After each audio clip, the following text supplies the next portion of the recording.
Welcome back to the Michigan Football Network live. Once again, we are back on a Wednesday. It's been a special week, sort of, for us football fans, as the NFL trade deadline did happen yesterday. Um, so, with that being said, it has been a kind of a weird week because we had a show yesterday at 4:30. Today we have a show at 4:30 as well. We will be back to 6 o'clock on Wednesday next week for the foreseeable future. But sometimes when things happen, you got to shake it up a little bit. Apparently, Brad Holmes doesn't agree, but hey, no, that's for the pissed off Lions fans right now because we didn't make a trade. And with that said, that's a perfect segue into our first segment of the day because a lot of people are really upset right now. And I know we talked about this in depth yesterday, so we're not going to talk about it too much today. Because if you want to hear it in depth, you can go watch the first 20 minutes of our show yesterday, because that's how long it took us to get through the Lions portion. Even though they didn't trade for somebody, so imagine how long it would have taken if they did. But so we're kind of happy in that way. No, but point being, I just feel Lions fans are overreacting a little bit because we kind of got lucky last year. He traded for Zadarius Smith when we wanted him to. It made a lot of sense. It was kind of a no-brainer move though. So it's one of those things that's like, yeah, we got what we wanted, but I think it was obvious that it was going to happen, whether it be him or another defensive end. We needed an edge at that point because Hutch was down for the year, and we had Super Bowl aspirations. I mean, so with that being said, I also feel, a lot of Lions fans are upset because we didn't get an offensive lineman specifically, which there's a couple reasons for that. Okay, Miles Frazier could be back pretty soon, which is pretty big for us. We just added three different offensive linemen to the practice squad. Veteran linemen too that have started in pinches throughout their career. So we've got some guys that we might be able to get a look from. Unfortunately, Taylor Decker might not play this week, so that's going to be pretty rough. Penei Sewell is expected to play though, so at least we got our bookend on the offensive line. But coming off of a week where our O line did not look great, it's not great to have two starters not playing the next week. So not ideal in that way, of course, but hopefully the guys that we just added should, be able to make a bit of a difference.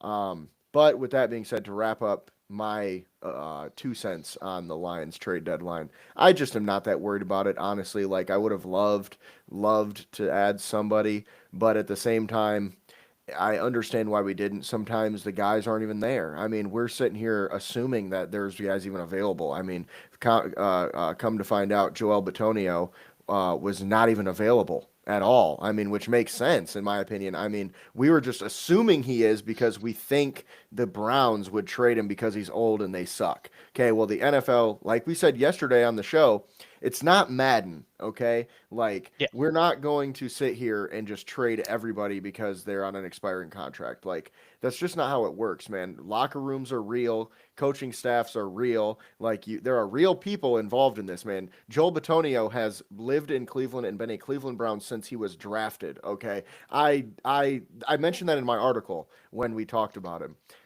It was like he is tied to the Cleveland area. I don't know if he even would want to leave. I think he would be pissed if they try to trade him. Similar to Kevin Zeitler. A lot of people wanted Zeitler, but just because Tennessee sucks doesn't mean they're going to go trade their starting right guard when they have a rookie quarterback. That's a big thing too. You don't want your rookie quarterback to just get killed out there. And Zeitler went to Tennessee because he has local ties there. So it's like humans are also a part of this, guys. It's not just numbers and names. Okay.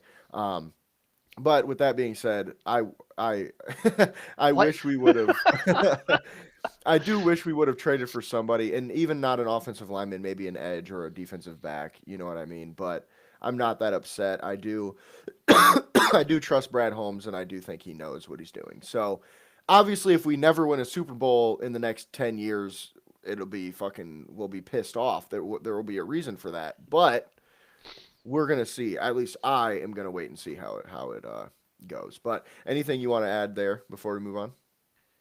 No, the one thing I thought I was going to add that I can be like, ha, I wonder if he heard the tidbit that Cleveland wasn't shopping their O linemen like some reports said they would. But you're on top of it, so yeah, I don't really have anything to add. The only thing I wanted to add is just like kind of like what you said, people just need to relax a little bit.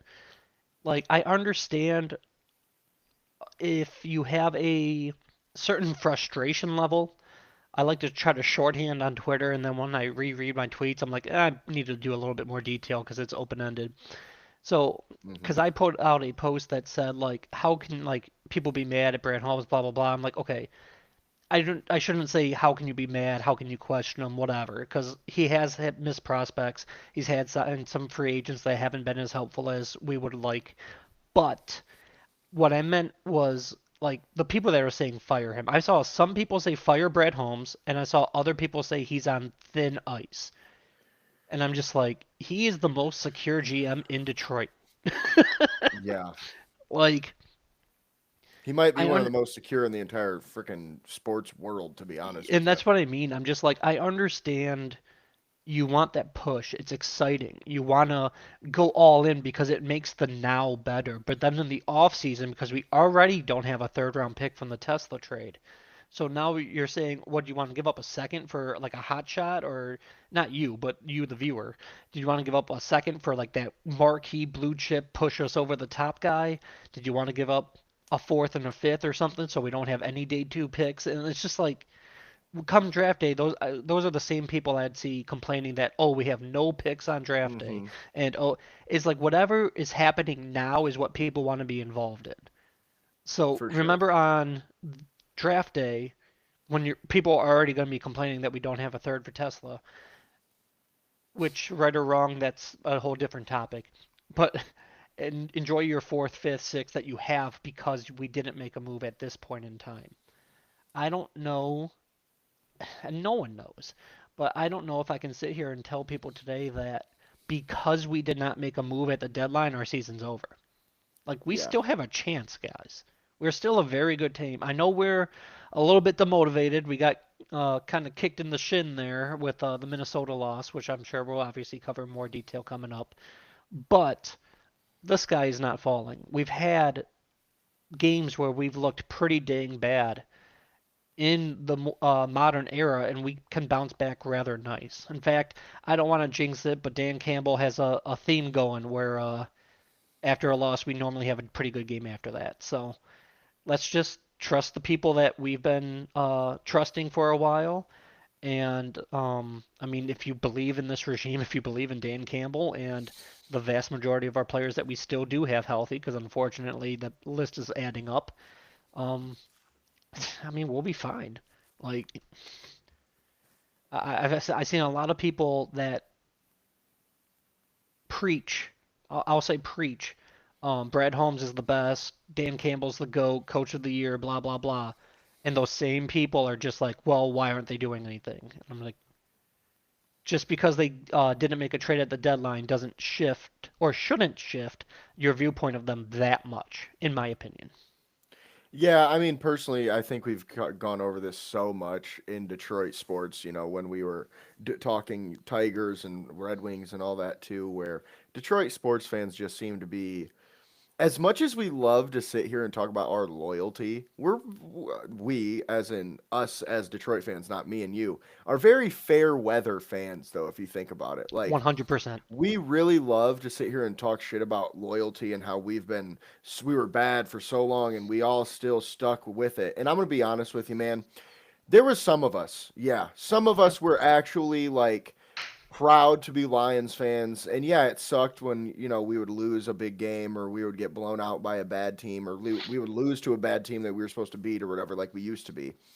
But at the same time, it was still, I'm a Lions fan, man. And when people talk shit about the Lions, I never was like, yep, we suck. Fucking 0 and 16. Exactly. Who gives a shit? Because you know how many Lions fans were like that back in the day, where it was literally like they didn't care. Like, yeah, they wore a Lions t shirt and, they had whatever, but because they grew up a Lions fan, they really didn't give a shit at the end of the day because they're like, we suck anyway. Like, I remember my dad growing up, like he'd always tell me like, "Oh, you're going to be a Lions fan, you're going to love the Lions." And then by like 2012, he stopped being a fan. I'm not going to lie. He just stopped being he stopped watching football, he stopped caring.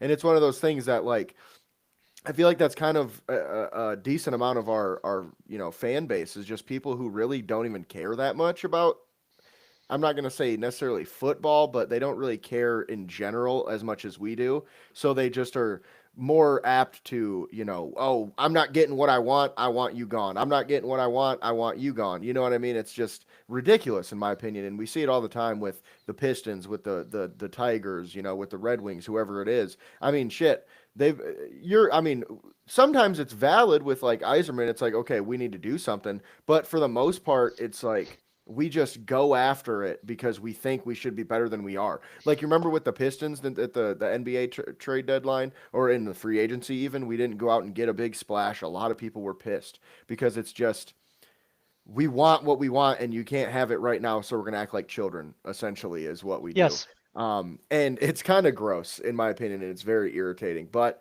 I am going to try to stay on the positive side. Honestly, I have not been arguing with none of these people because it is not worth the time anymore. Because you're not going to change their freaking mind. You know what I mean? It's like, absolutely. That is one it is what thing it I is. kind of had I'll say like an eye-opening experience today because I was at my 9 to 5 job when it literally like I was packing out boxes and I just like lifted my head and looked straight off into the abyss. Sorry if anyone was in front of me, and because I would have looked through you. But I just like it all like almost in a movie had all the lines with the rope and like the pegboard connect, and it was just a giant epiphany of how so many fans on X are just so negative. After one loss, the sky is falling. After one trade deadline, we don't do anything, even though we just traded for Zadarius Smith last year. Yeah, we didn't re-sign him and stuff, but we were active at the deadline last year. Hmm. Like we weren't this one year. Now everyone's like, "Oh, fire the best GM we've ever had," and it's just like with all the negativity on Twitter, with all the negativity on, I'll just say other podcasts and radio shows and whatnot that we have here in Detroit, it finally clicked on to me why everyone is so negative and why more people that are trying to put out content cater to that demographic. And I'm just like, I try to speak facts. If they're doing well, I'll say they are. If they're doing bad, I'll say they are. And I'm just like, not that we're not growing, because we are, but I feel like we have better football knowledge than other people. And I'm not throwing shade. I just feel that way. And I'm just like, but that's the thing that we don't do, and I don't think we should do, that other people are doing, Hmm. is they cater to the demands and they are just basically an echo chamber for what the average fan out there is thinking and saying. Hmm. And that's something that personally I just don't want to do. And I know you probably don't either. And I'm just like, I'll just tell you what I see with my eyes and my opinion. You be the judge. If you don't think I know what I'm talking about, say so. If not, or if you agree, say so. Whatever. But um, I'm not going to act like the sky is falling. We've had bad games. We've had the Patriots game that was like 29-0. We had the Baltimore game that was like 48-13 or some whatever crap that was. We've got our ass kicked in the Dan Campbell era, and we've come back and we've bounced back, and like we'll be okay. Like, please relax, people. Like, I Yeah, understand it's frustrating, but yeah, and I yeah, think, to your point, like we're not gonna sit here and post a bunch of engagement farming shit like a lot of people do, or we're not gonna say like, rage bait or clickbait or whatever the case may be.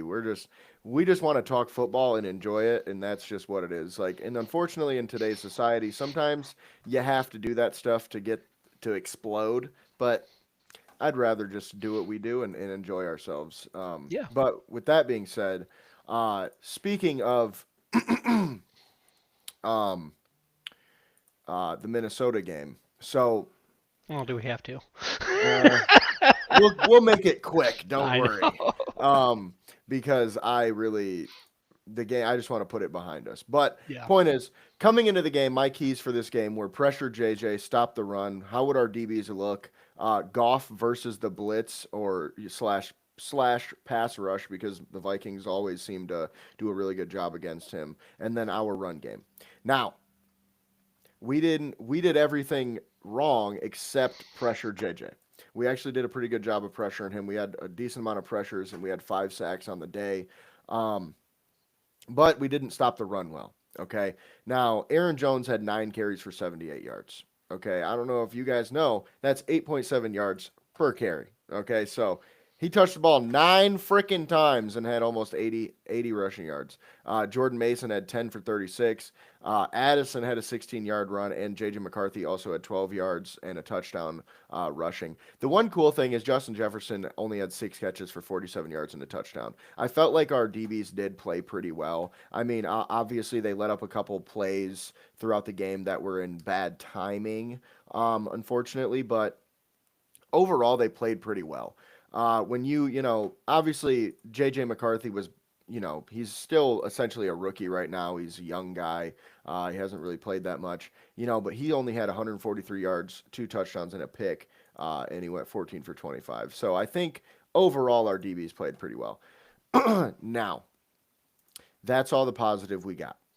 Unfortunately, because this was a rough loss. I mean, we just got our asses kicked on both sides of the line of scrimmage, defensive line, offensive line. I mean, Tyleek Williams was getting benched because he was getting whooped on. Like it was one of those games where like they were putting Tyler Lacey out there instead because Williams was just not playing well. I remember seeing it on Twitter where somebody mentioned I think Tyleek's played a total of 3 snaps so far, and we were about halfway through the second quarter. And I remember the next play, Tyleek was playing defensive tackle. So I was like, oh shit, there he is. And he got manhandled, dude. Like he was playing one tech, and the guard pushed him to the left, just completely out of the play. Like the C opened right in front of Tyleek Williams. It was one of those where you're just like, all right, I see why they're benching him right now. Which obviously he's a rookie, but the run game was supposed to be his strong suit, so you really don't love to see him getting beat on like that. Um, but with that being said, Terrion Arnold played pretty well. He's been playing pretty well the last few weeks. I saw somewhere that he's averaging, or I'm not sorry, not averaging. He's allowing like a 38 QBR over the last few weeks, which is really, really nice. I Playing have really that well. stat pulled up on one of these tabs here. Hang on, I can get you the exact numbers. Beautiful. Because I'm like, that Um, was one thing I was going to say, because I know a lot of people have been dogging on him. Since week 4, now keep in mind he has missed a couple games in that process, but mhm. since week 4, Terry Arnold has allowed a 38.1 passer rating. That's the second best in the NFL.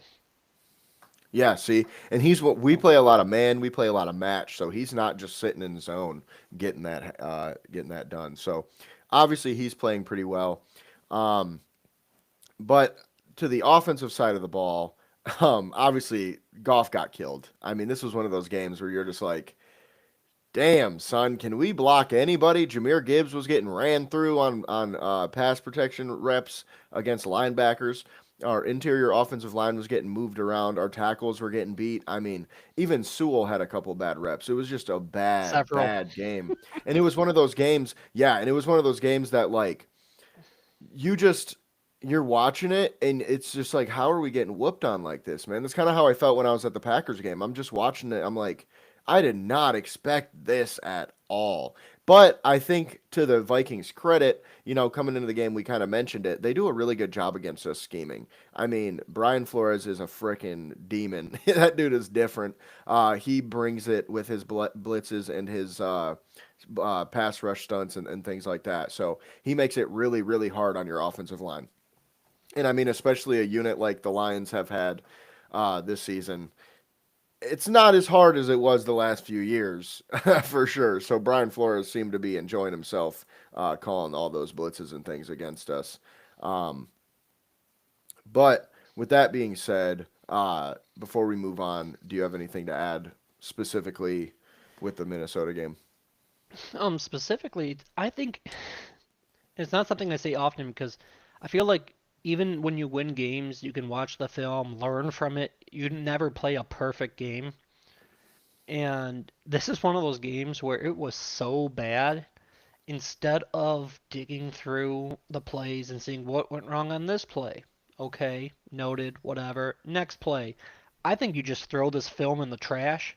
Say, guys, the entire team had a piss poor effort, game, whatever.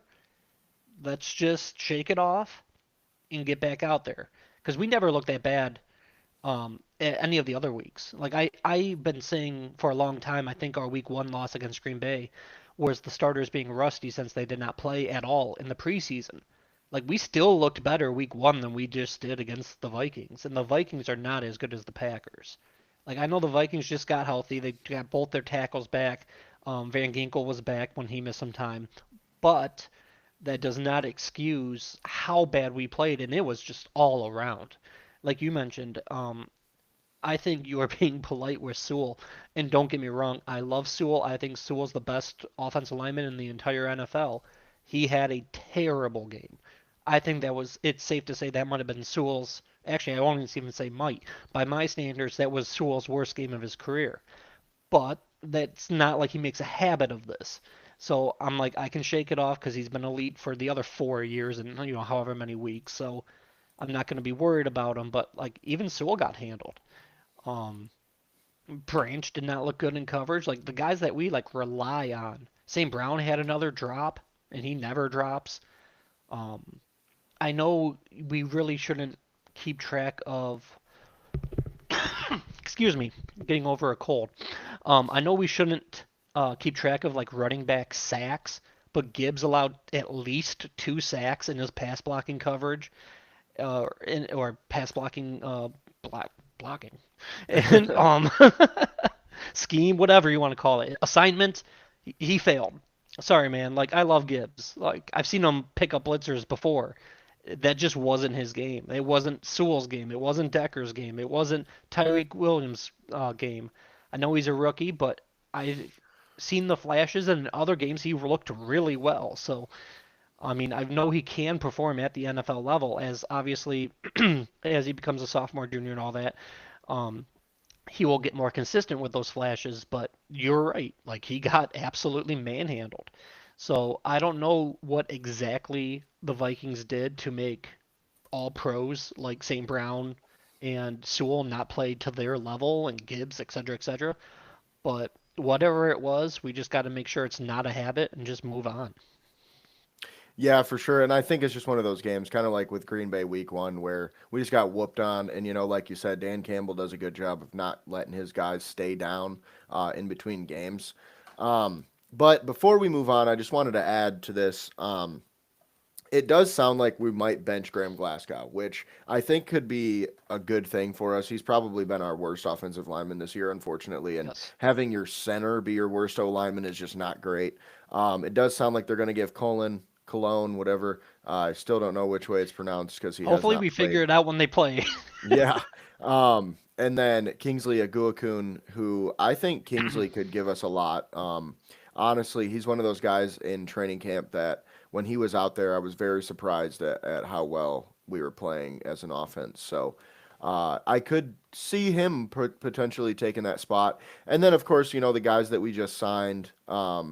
Miles Frazier is coming back, so he might play the left guard spot when he does. We'll see on that That's because that's my Mahogany guy. just got put in. Yeah, Miles Frazier, I Yep. love that dude. I think he's going to be a beast for us. I did see a tweet today saying that, he's probably not even going to be ready this year. He hasn't played all off season and this and that. And it's like, I mean, these guys are pro athletes. I think you give them two, three He'll weeks. play out of necessity in a couple weeks. Like, Yeah, exactly. Like it's not like he's gonna be a freaking all pro, no, but like it's a no, not body and he's yet. a good player. Like I feel like he'll be ready by playoffs 100%. Like he'll be ready to go by playoffs. And I think that's really what we're looking for is like what's gonna shore up our offensive line as we go into the stretch, into the gauntlet. That the games that really matter because if you lose, you go home. Yeah. Because I think without a doubt we're getting there, as we all know. Yeah, Um, I think Frazier's gonna be kind of like this year's Mahogany, where he might only hmm play 2, 3 games, but he's gonna look nice in those 2 or 3 games. And then hmm going into next year, you feel pretty good about him because I don't know too many people that had concerns about Mahogany coming into this year. Now, don't get me wrong, I know we talked about he's unproven, he's only had a small sample size, but he at least looked nice in that small sample size. I have a feeling Frazier's going to be that guy for us this year. Yeah, and I also feel, offensive line is one of those that you're either good or you're not. Like, obviously, scheme goes into it a lot, but it's like, can you block your man or not? Like, I mean, I feel like with coverage, there's like and obviously, there's miscommunications on offensive line. Don't get me wrong, that happens, but it's like every rep on if you're a corner, it's like you got to know every little different thing that they're going to do to this and that and this and it's like, well, offensive line, and this is coming off from an offensive line coach. To make it simple, your job is to block that guy. So it's like, if you can do it, you can do it. If you can't do it, you can't do it. I mean, we can teach you how to do it. We can make it, make sense to you, but it's like that's your job. So I feel like it's easier, from to see offensive linemen in a smaller sample size, because it's like either you can or you can't. It's kind of how it goes. And obviously scheme matters in that exact specific scenario because you might not be able to do it in this scheme in a small sample size, but you can in this. So I think we can lean on that a little bit. Yeah, that just gave me a quick flashback, and I'll make this story quick. When I was playing high school football, one of our O linemen got recruited to, it was either Notre Dame or, I think it was Notre Dame, because that was the first school that come up to my head. And he got interviewed on TV after a game, and they asked him what his job was, and he just looked dead ass in the camera. He was an offensive lineman, and he just said, block. Yep. I'm like, all right, good answer. Yep. It's just, yep, just block. Just block somebody, dog. I'm like, he was a big dude, but I'm just like, yep, I don't think that's what they were looking for, but all right, man. Yeah. Very true. It So with was you not what saying they it's were like looking just for. block, you're like Right. just block the guy in front of you. I'm just like, yeah, that reminds me of Right. And my former obviously receiver. there's So right. Obviously there's a lot of nuances that go into it technique mhm. wise and all that. Don't get me wrong. Like I said, I'm an O-line coach. I know that. But it's like I just think in that way, it's easier to understand if a lineman's going to be good or not. They don't necessarily, it's not necessarily going to take them a shit ton of reps. You know what I mean? It's like, and if it is, it's probably going to take them a while to get good, like a guy like Giovanni Manu, where it's like he needs reps because he's just not ready right now and he might not be ready for a while. So, Yeah, and I um, think it was I can't remember where the interview or where the quote came from, but it was from Dan Campbell, and he referred to Miles Frazier as a baby fawn right now, just because he missed all of off season, all of training camp, all of preseason. Like, so mhm. I know, excuse me, I know I was very high on him in the draft. I was beyond impressed that we got him that late. I had him as a late third, early fourth rounder myself. Mhm. But yeah, he's gonna need probably all 3 weeks of the practice window to get these reps in.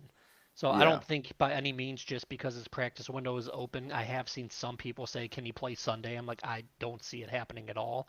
No. But I do think at least, hey, it's nice that his practice window is open.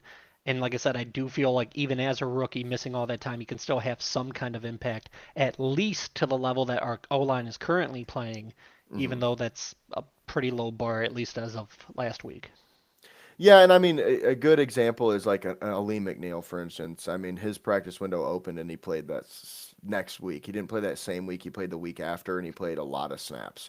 And I'm not saying Miles Frazier is going to do that necessarily because the injuries are different, but I do think it's going to be. I think people are going to be surprised. I think he'll be. It's what week 10 now we're going into. I think week 14, week 15, we're going to be seeing a decent amount of Miles Frazier. And then obviously that'll ramp up as we go to the playoffs. But with that being said, the last thing I wanted to say before we wrap up the Vikings game, the play calling, in my opinion, just lacked on offense. I mean, obviously, here, let's look at the stats. We had a good statistical game throwing the ball 25 for 37, 284 yards, two touchdowns. Amon Ra had 9 for 97. Laporta had 6 for 97 and a tutty. JMO had 4 for 66 and a tutty. But the run game was just putrid, man. 11 for 40 from Monty, and then 9 for 25 from JMO. And the play calling was a big problem, in my opinion. Like, obviously, we did throw the ball well, but a lot of these second and medium, we're going to throw the ball behind the line of scrimmage. Third and long, we're going to throw the ball behind the line of scrimmage. We need to get away from that shit, man. This is not like I get it if it's, second and 6 and you're trying to get JMO on a screen pass or Gibbs on a screen pass, sure, that's understandable. But if it's 3rd and 13, why are we throwing a freaking bubble screen to a wide receiver? It just doesn't make sense to me. Like a slip screen, I somewhat understand because you can catch them off guard, especially when they're blitzing you. And with a guy like Gibbs, he might be able to make that into a first down. But a wide receiver screen on a 3rd and 13 or a 3rd and medium, I just don't get it because you're not going to get that first down most likely. We need to call better plays, specifically on 3rd down. And I mean, dude, we didn't convert on a single 3rd down the whole game. We And I were think, 3 for 3 on 4th down conversions, though, at least. yeah, sweet. But we had like I'm we trying were to be like a little positive. we were like 0 for 12 or 0 for Yeah, 15 or something like something that. like that on 3rd downs. And like you said, we were 3 for 3 on 4th downs. That means we punted it like 12 fucking times. So, not great, guys. Might be John filtering the Morton. stats a little. But John Morton, I mean, I'm not one of those guys calling for his job. Don't get me wrong. That's not where we're going with this. But I will say I do think he needs to do a better job Yeah. with specifically 3rd downs because we just have not been great. And it also seems like we aren't really doing anything necessarily special offensively the last few weeks, which is understandable. We're saving it for the playoffs and all that shit, but it's like these are games that matter, so we should, pull some shit out sometimes. Um, but with that being said, it is what it is, and we got to move on. It's a loss. It was an ugly loss, but we only lost by 3 points. So think about it that way. It's not that bad. It The feels like big 100. It does, and the worst part is it's interdivisional too, so it's even worse. But it is what it is. I mean, our we have 2 losses in the division this year, and that's not great right now. We've usually swept the division, so Lions, we need to pick it up within the division. But with that being said, we have Washington this week, which, in my opinion, it shouldn't even be close. I mean, it should be pretty ugly. Their backup quarterback's going to be playing. They did not look good the last few weeks, and Terry McLaurin's still out. I mean, at the end of the day, we got to put pressure on their quarterback. We say that every week because that's just part of football, and we really can't let up any big plays. I'm not too worried about their offense, if I'm being honest with you. Ja'Cory Krosky Merritt does not scare me. Unfortunately, he is not a running back that I'm like, okay, we really got a scheme for this guy. Like he's solid, don't get me wrong, but he's not Saquon Barkley or anybody like that. And then of course, like I said, their backup quarterback is playing. Their starting wide receiver is out. It's I'm not that Mariota, isn't worried. it? Yeah, Mariota's going to play. So I feel like, at the end of the day, no big plays, and we're going to have no problem stopping this offense. And then defensively, or I'm sorry, offensively, we need a good offensive game this week, man. We need to pound the ball. We need to put up a lot of points. And like you said before, Dan Campbell does a good job of having his guys ready after a loss. We should be pissed the fuck off. And I'm not just talking about because of the Vikings loss, because of how the Commanders did us last year. That should still be carrying over into this game. And then on top of that, we just lost to the Vikings at home the way that we did. Man, if we don't put up 50, look, I'm just saying, it's one of those games where we're going to go into this pissed off and ready to kill. Like, it's just one of those situations, where you're just going to kind of like go into there, just uncaged animal mentality and go freaking hurt somebody basically because they're just pissed off. And I do think the offense is going to be the shining star of the game. Don't get me wrong, the defense will play well, but I do think the offense is going to put up a lot of points. And with that being said, I think I'm going to call this one 40-17 Lions. I think the Lions easily win this game. I do think the Commanders, I just blanked on their name for a second. I think they're going to score a touchdown or two in garbage time, but I think it's going to be not very close the whole game. So, what are your thoughts? Sorry, just trying to regain myself here. Trying my best not to die on camera here. Water went down the wrong tube. So, I sat here last week and said I thought we were going to beat Minnesota 42-17. And well, obviously that didn't happen. I kind of have a similar prediction for this week. But I'm starting because I do believe in karma. Should I just say 42-17 Washington so then I get proven wrong again and then we win? I mean, you 'Cause I did don't. say the Ravens were going to beat us too. I did say the Ravens were going to beat us. That looks so terrible in hindsight, but I did say it. Well, no, Um, I mean like maybe that was with it's Lamar though, because their yeah, record was maybe it shit. is a jinx situation. Maybe you should say Commanders. Uh, but I do think this one might be closer than you think. I do still think the Lions are going to win. I think we're just a better team than them. All offseason, I was singing their praises. Even before these injuries, they did not look what I thought they were going to look like this year. I thought they would carry a lot of the momentum. Without Jaden Daniels, that's obviously a huge step back, as anyone would be losing their starting quarterback. Um, but this, kind of like a couple weeks ago when we had all four of our starting defensive backs out. I saw on Twitter and whatnot the moniker Legion of Whom was thrown out there and picked up a little steam. I feel like this is a game of just whom versus whom because both of these teams have massive, massive injury list. It's not just us because we. That's the one downside. Excuse me, of doing this on Wednesdays. It I still don't know who's playing. Like, there's a chance that. Excuse me, one second.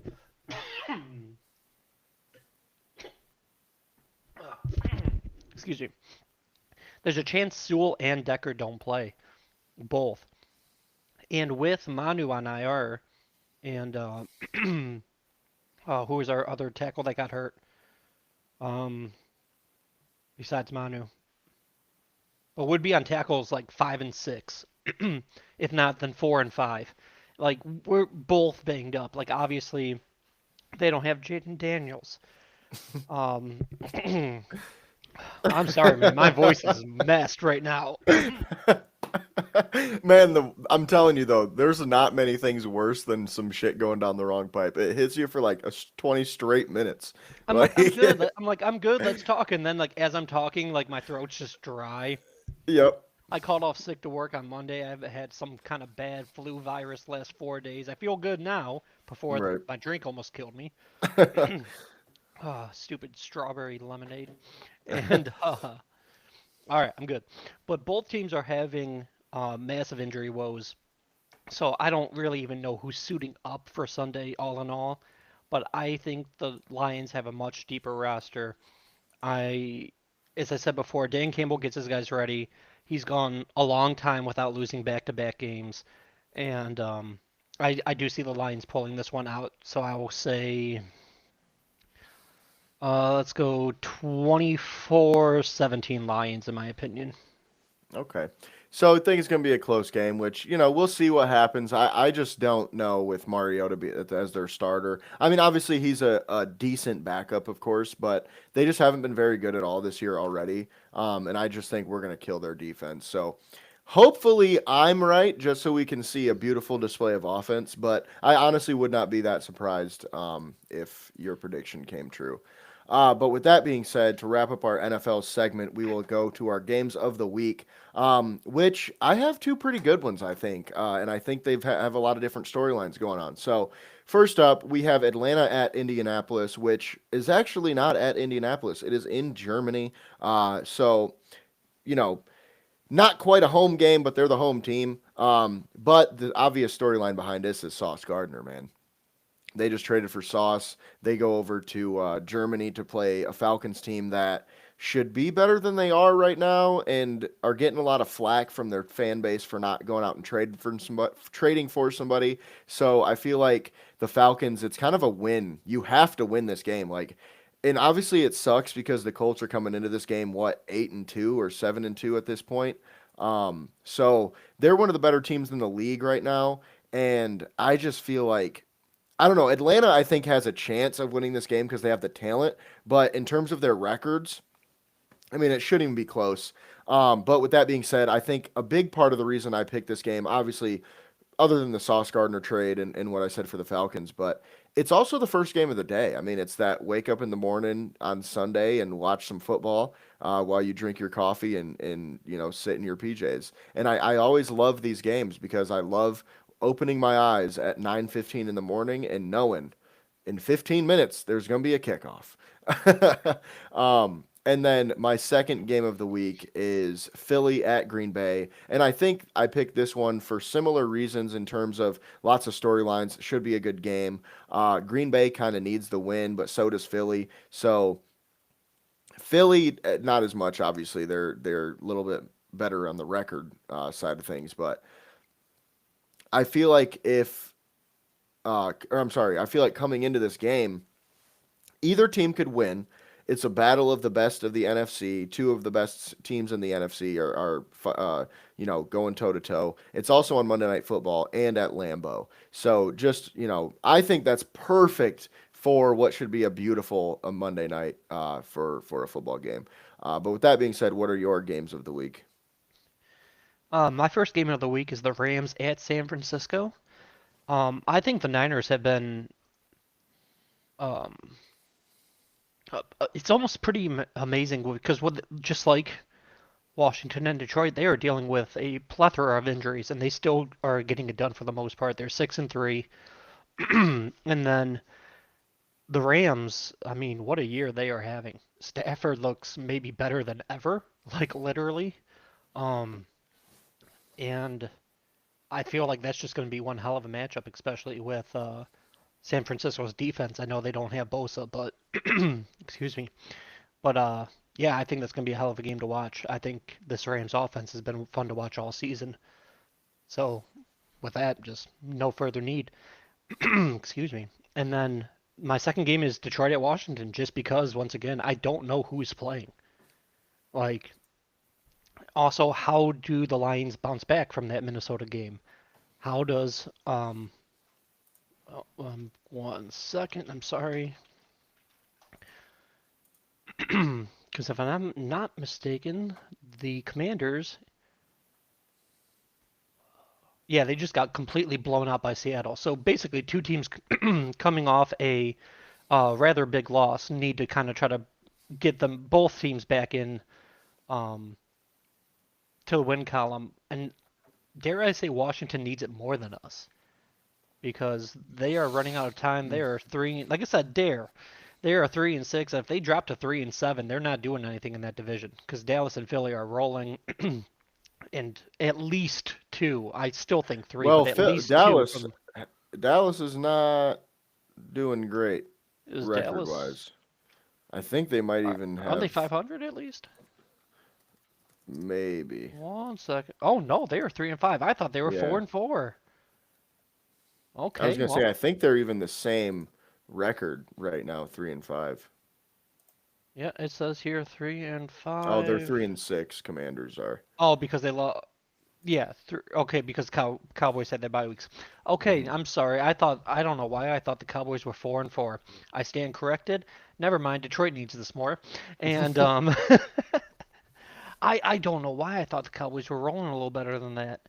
I But mean, they have won a few in a row, but they did just lose to the Cardinals, so yeah, they 27-17, yeah. yeah.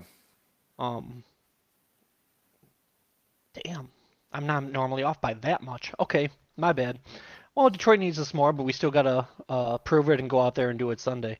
But like I said, I want to know, like I said, on both sides, who's starting. Like, because we could Hmm. have both our tackles, we could have neither of them. And if I'm being honest, I expect Sewell to play. He hasn't really missed much time in his career, if any.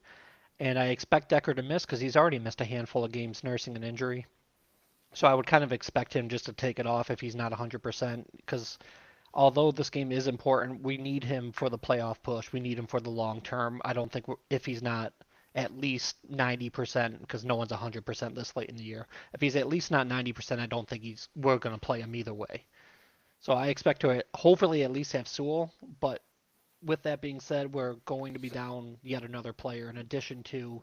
I haven't heard an update, but it's still not looking that good for Kirby. We're still missing, the guys that we've mentioned time in and time out. So I'll just end that one there. Yeah, and I can't disagree with you necessarily. The only thing I would say is I wouldn't even disagree with you on it. I'm just because I don't necessarily think the Lions need this game more, but I think that if they lose, it means so much more than if the Commanders lose. If that makes sense. But if Washington wins this game, like that could propel them for the rest of the year. Obviously, they're not going to make any noise in the playoffs with Jaden Daniels likely out for the rest of the year. But that could bring them, a good boost. But with that being said, speaking of the NFL trade deadline, if you want to go and get yourself a jersey for one of the players that just got traded, either from the team he was traded from or the team he was traded to, because those ones that are Sauce Gardner jerseys from the Jets will be on sale. So it might be worth grabbing one of those if you're a Sauce fan. But link is in the description. Check out Fanatics. They have a lot of stuff on sale. I love them. One of my favorite places to get sports apparel. Second thing is because we are going into our college football segment of the show. We are doing a pretty cool thing in these next few weeks. This upcoming Saturday, Michigan Football Network will be on the sideline for the Grand Valley State football game.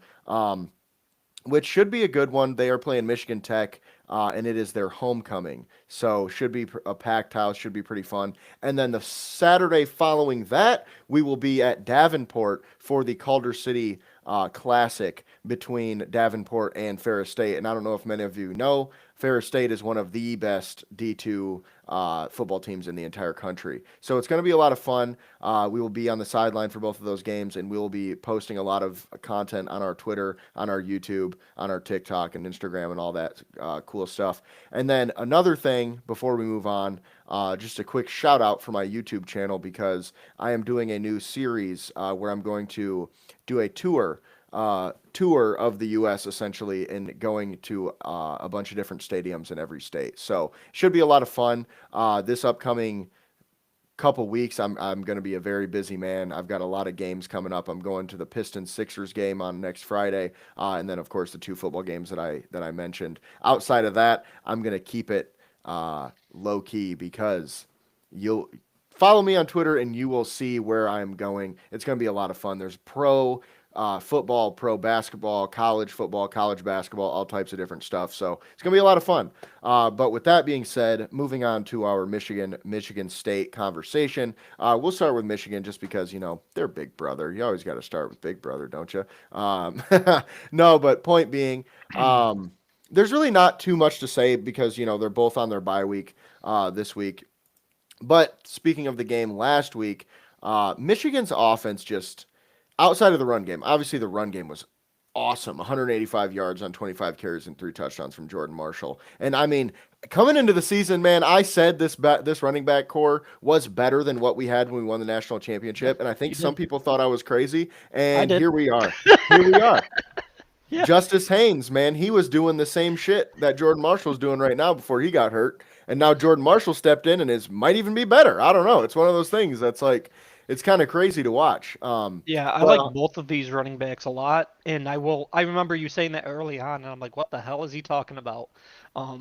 Because even though I do like both of these backs, I mean, I do, but Blake Corum and Donovan Edwards, I mean, obviously more Corum than Edwards, but I mean, he was putting up some all-time numbers at Michigan and right up there, so I'm just like, that's big shoes to fill for a freshman or redshirt freshman, whatever Marshall is, and a transfer. But sure enough, here we are, and they're doing exactly what you said they'd do. So my hat's off to you. and appreciate you. And I also think they'll both be better prospects for the NFL than either of those guys were. I know Corum was a second round pick, but I also think he was a bit overdrafted Oh yeah, simply he because. was meant for the college game.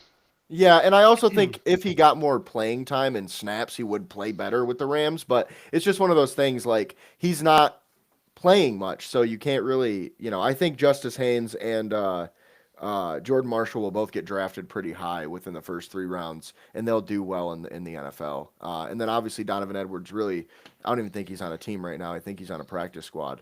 But with that being said, we just need more on offense, man. Underwood has been lacking all season. I feel like he has really not had his bona fide I'm here game. Like he played pretty well against Central Michigan, but like So what? I'm not like, look, man, I know college football is college football, but it's Central Michigan versus Michigan. Like, two completely different things at this point, really. Um, and I just feel I'm not going to say I'm worried about Bryce Young, or I'm sorry, Bryce Underwood. I always do that for some reason. Bryce Young always pops into my head, but Bryce Underwood, I'm not worried about him yet.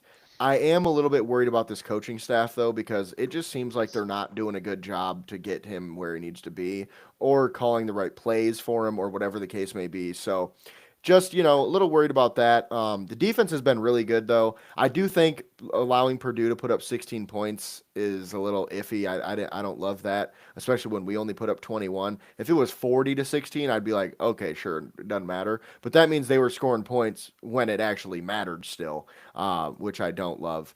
Um, Derek Moore, though, has been a beast. The D line in total has been playing pretty well. Linebackers have been playing pretty well. DBs have been solid. I know coming into the year, we were kind of worried about their DBs. I do think they've played pretty well. Obviously, still some lapses from time to time, but really at the end of the day, we just need to see more from the offense. I mean, that's what it is. We're at this point where we're spending so much money on this kid. Obviously, he's a true freshman, but we're starting him for a reason, man. We didn't even really try to go find another quarterback in case this kid isn't ready. So we just need to do better, and that's just kind of what it is offensively. But what are your thoughts?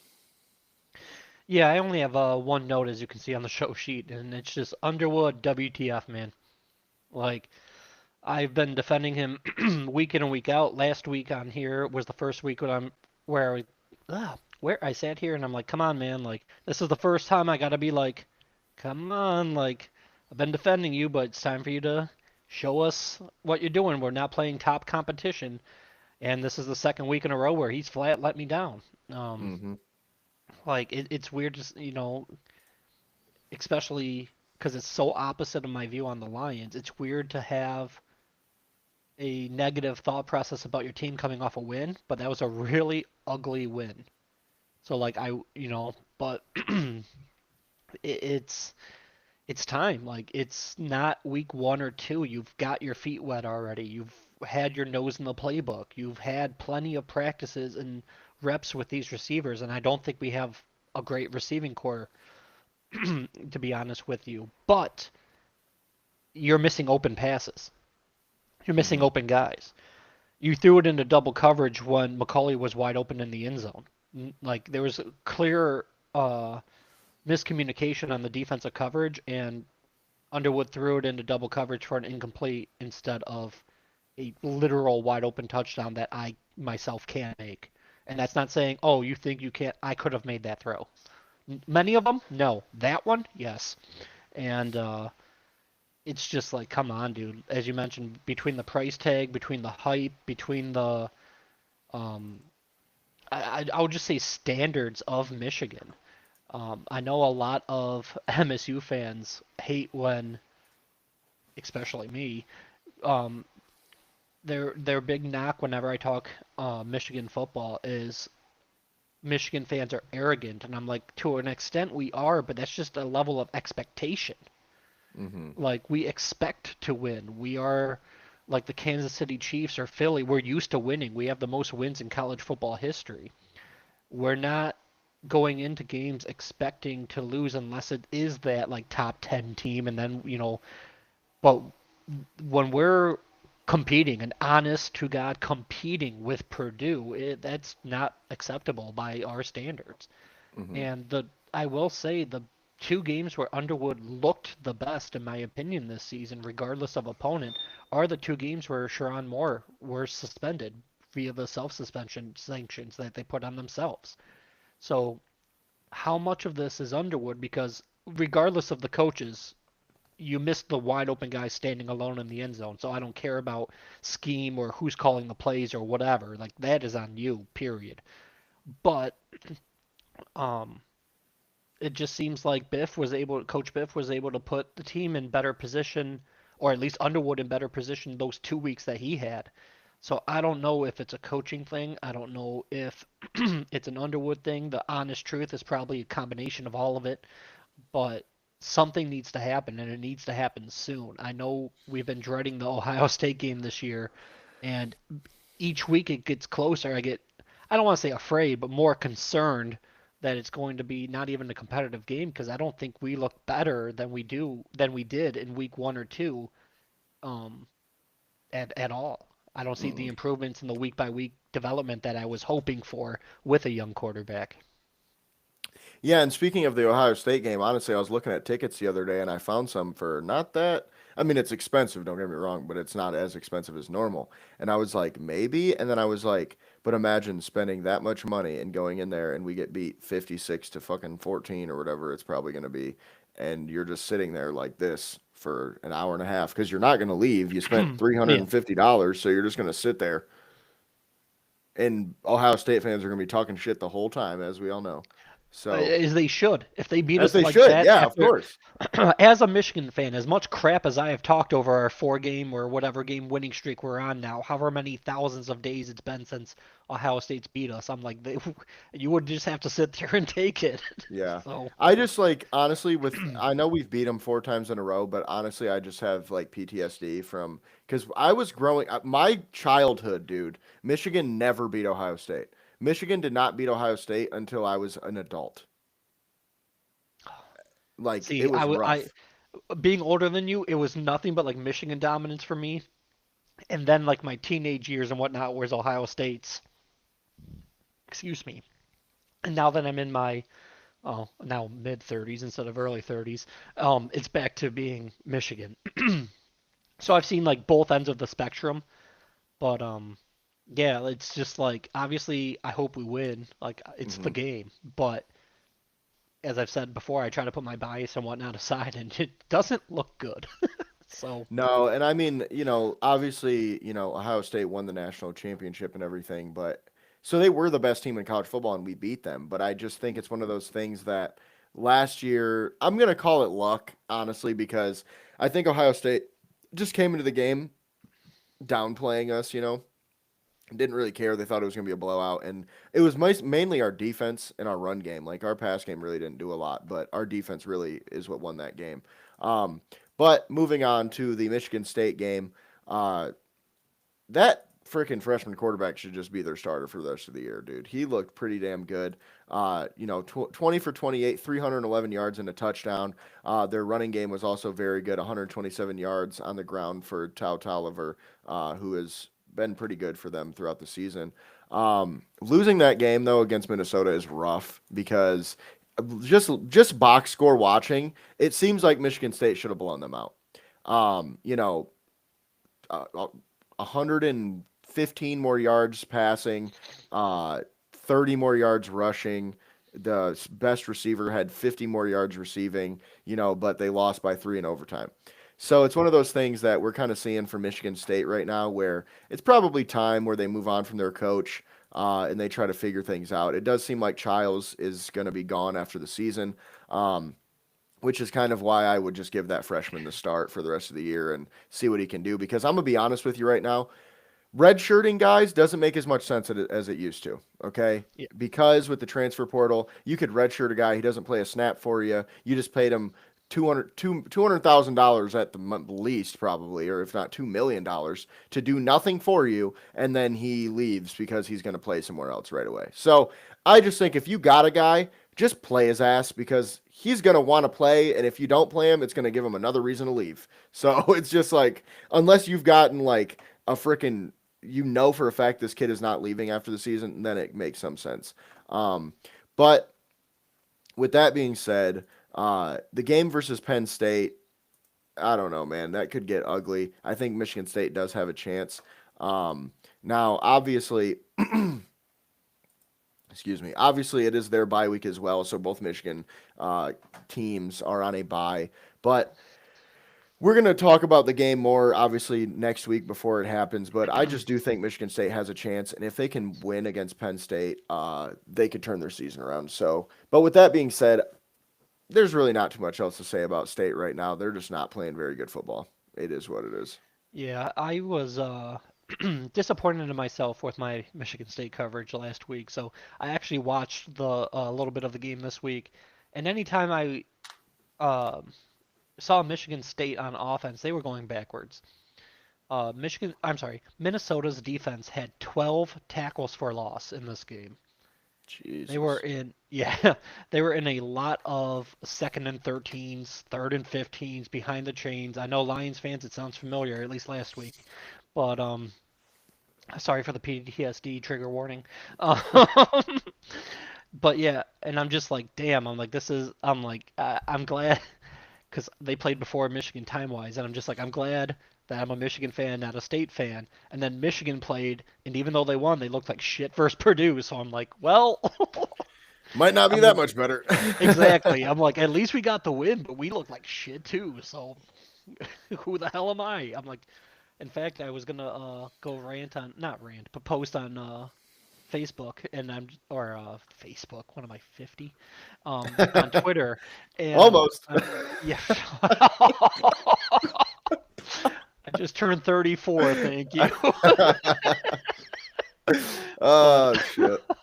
Everybody knows, man. Once you turn 30, you're basically done. You know, you're dude, I cooked. remember turning 30 what seemed like last week. I blinked and I'm like, what the hell is going on now? Dude, I feel like that's how So I feel too. It's just I'm it 25 keeps now, getting but it's just faster. like, It what is keeps going on, getting dog? faster. Like it'll be Christmas before you know it, and then all of a sudden you're like, didn't we just have Christmas? And you're like, oh, it's 2 weeks until the next one. Like, Yeah, literally, that's how I feel now. I'm oh, like, dude, Thanksgiving's coming up, and it's like 3 weeks away, but yeah, we're before you already know it, it's halfway gonna through be the done. football season. Yeah, It's like week 10. Like we're yeah, already it's more than nuts. halfway through the season. I remember sitting here doing the draft with you guys, and I mean that was in April, which Hmm. was 7 months ago. Yep. Dude, So we're going to be we're gonna have our 1 year anniversary actually pretty soon here for Michigan Sports Media / Michigan Football Network because it was created in November last year. I think it was November 14th or 15th. So it's coming up pretty next quick. It'll week, be our 1 year. Yeah. next week. Pretty sweet. Yeah. And that's when I'll be at the Pistons game too. So pretty Oh cool. man, But it time is kind of flies. crazy how time flies. Time But with flies, that man. being said, did you have anything else to add on the Michigan State game? No, they just gotta. I mean, it's for any football game. You got to stay in front of the chains as much as you can. Yeah. But I feel like if you wanted to circle in the stat sheet one thing, it's the tackles for loss that really put an end to them, especially Yeah. in overtime. As any college football fan knows, the college overtime rules are actually kind of cool. I almost wish NFL would adopt it. I'm not quite sure because every time I think that, other thoughts. I'm like, oh, maybe not, because the stats count, and I'm like, that would get some pretty chippy or stat sheet run-ups that would change a Yeah. lot of records. But anyway, sorry, before I go off on a tangent, this game was still only 23-20. So going Yeah. into overtime, basically starting in the red zone and all that, it still was a low-scoring game. So not too much offense by either side. So good for Michigan State's defense. Hopefully they can keep it up as well. For comparison's sake, they only had 4 tackles for a loss all game though. So Yeah. just try to stay in front of the chains, and both Michigan and Michigan State, like you said, have a bye week this week. But hopefully, both of them come out looking much better next week. But when it comes to Penn State and whatnot, I'll give my thoughts on that next week because I don't want to run over our time this week. Sounds good. With that being said, that'll do it for this one. We appreciate you for watching. As always, you can find me at Jace O Sweet. You can find James at Gullet_James. Both of us at MIFB Network and MichiganFootballNetwork.com. And of course, don't forget, link is in the description for Fanatics. I'll also leave the link in the description for my YouTube channel. Go hit the subscribe button. It is JSO Sweet as well. You can look that up, same as my Twitter. But you don't want to miss this stuff. It's going to be really fun, really good content. So check it out. But with that being said, we will see you next week at 6 p.m. on Wednesday. Appreciate you guys for watching.